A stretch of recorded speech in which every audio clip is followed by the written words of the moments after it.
الشيطان الرجيم بسم الله الرحمن الرحيم الرحمن على العرش استوى له ما في السماوات وما في الأرض وما بينهما وما تحت الثرى صدق اللہ العظیم۔ سورہ طٰہٰ کی دو آیتوں کی تلاوت کی گئی، آیت نمبر 5 اور آیت نمبر 6۔ ان آیتوں میں اللہ تبارک و تعالیٰ ارشاد فرما رہا ہے کہ الرحمن نے عرش پر استوا فرمایا، جیسا اس کی شان کے لائق ہے اسی کا ہے، جو کچھ آسمانوں میں اور جو کچھ زمین میں ہے اور جو کچھ ان کے بیچ میں ہے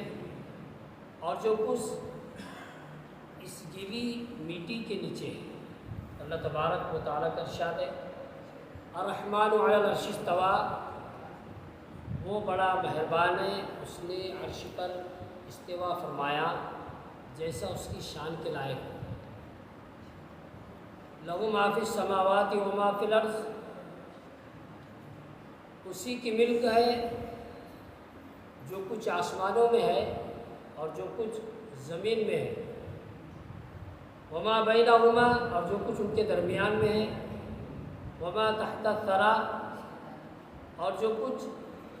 اس گیلی مٹی یعنی زمین کے نیچے ہے۔ اس آیت اور اس کے بعد والی آیت کا خلاصہ یہ ہے کہ قرآن مجید نازل کرنے والے کی یہ شان ہے کہ وہ بڑا مہربان ہے اور اس نے اپنی شان کے لائق عرش پر استوا فرمایا ہے، اور جو کچھ آسمانوں میں ہے اور جو کچھ زمین میں ہے اور جو کچھ زمین اور آسمان کے درمیان میں ہے اور جو کچھ اس گیلی مٹی یعنی زمین کے نیچے ہے، سب کا مالک بھی وہی ہے، وہی ان سب کی تدبیر فرماتا ہے اور ان میں جیسے چاہے تصرف فرماتا ہے۔ اللہ تعالیٰ کے اپنی شان کے لائق عرش پر استوا فرمانے کی تفصیل سورہ اعراف کی آیت نمبر 54 کی تفصیل کے تحت گزر چکی ہے۔ یہاں اس سے متعلق ایک اہم بات یاد رکھیے، حضرت امام مالک رضی اللہ عنہ سے مروی ہے کہ کسی شخص نے آ کر اس آیت کا مطلب دریافت کیا کہ اللہ تعالیٰ نے عرش پر کس طرح استوا فرمایا، تو آپ صلی اللہ علیہ وسلم نے تھوڑی سی دیر رکنے کے بعد فرمایا ہمیں یہ معلوم ہے کہ اللہ تعالیٰ نے عرش پر استوا فرمایا ہے، لیکن اس کی کیا کیفیت تھی وہ ہمارے فہم سے بالا تر ہے، البتہ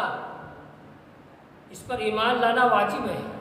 اور اس کے بارے میں گفتگو کرنا بدعت ہے۔ صدق اللہ العظیم۔